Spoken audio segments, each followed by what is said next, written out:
All right, we want to continue to talk about how to create hip internal rotation. We got to be able to get that hip to rotate to the inside so that we can generate force to the glutes and create external rotation and power with some of our movements, walking, running, all those kinds of things. Because most of us sit too much, the hip tends to rotate to the outside when we sit. The knees turn out, the pelvis tucks under. Those glutes are in a constantly shortened position. And so when they're in that constantly shortened position, they get used to it. The tone increases in that position of being turned out. So now it's hard to be able to get my hip to turn to the inside, right? I'm here all day long, so now I can't get to the inside, right? We see this in some of our weightlifters as well, right? Because we're always training with that toe out a little bit. We're using the glutes all day long. Now we can't get that hip to come to the inside. Whatever the cause, sometimes it helps to just create a little stimulus, a little relaxation in the outside of the hip first before we get into cueing the hip internal rotation. So I have here my Hyperice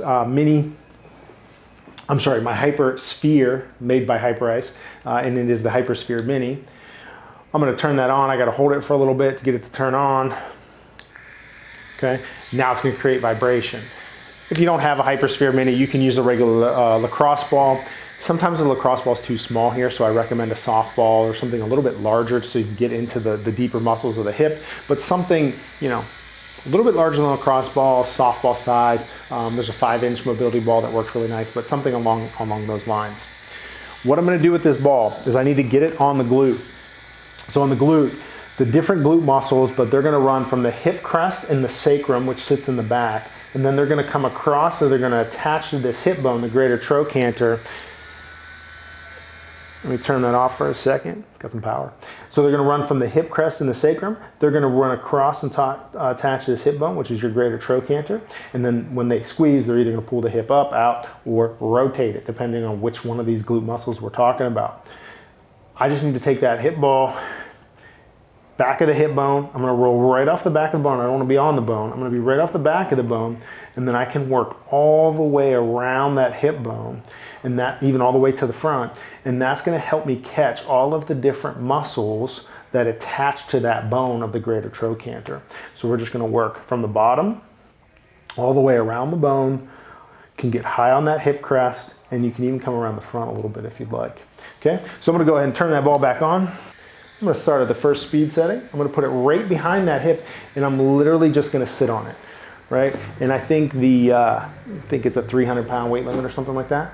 So you can do this in a chair, you can do this on the floor, something soft, but I'm just gonna kind of roll, and I'm gonna try to find a spot where I feel some tension. There's a good one. So I'm right off the back of that bone, I'm a little bit high, and there's a tender spot. I wanna stay on that tender spot for about 30 seconds. I also like to add what we call a pin and stretch. So I have it pinned, I'm kind of putting pressure on the ball on that spot. And now to stretch it, my goal is to create hip internal rotation. So I'm gonna pull my knee to the inside. I'm gonna pull it across the middle and try to create a little bit of that rotation while I have both compression and vibration on the outside of the hip. Move up a little bit, I'm gonna find a new spot. I'm gonna spend another 30 seconds on this spot, right? So again, I got the pressure on it. I'm gonna create a little bit of hip internal rotation. 30 seconds, pin and stretch, focused on hip internal rotation by releasing the glutes. I like to repeat that 3 or 4 times. I wanna get into that 90 seconds, maybe 2-minute time frame.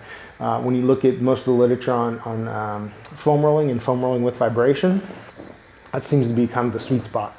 So we'll spend about 2 minutes total, hit 3 or 4 spots, 30 seconds each, pin it, stretch it by pulling it across the middle. We use that as our release technique to kind of take some pressure off the nerve, increase some blood flow to that area, get that muscle to relax, so that now once that muscle is relaxed, I'm able to create more internal rotation range. I can now train that new position by using one of my hip internal rotation strength and activation drills. So we always want to follow the release with some type of activation drill. We'll put some links in the description to some of those exercises as well. If you have any questions, let us know in the comments. Reach out to us at fitforfunction.com. If you're having pain in your hip, we always offer free phone consults for new clients. We'd be happy to help you out or connect you with someone who can. Thanks, and we'll talk to you soon.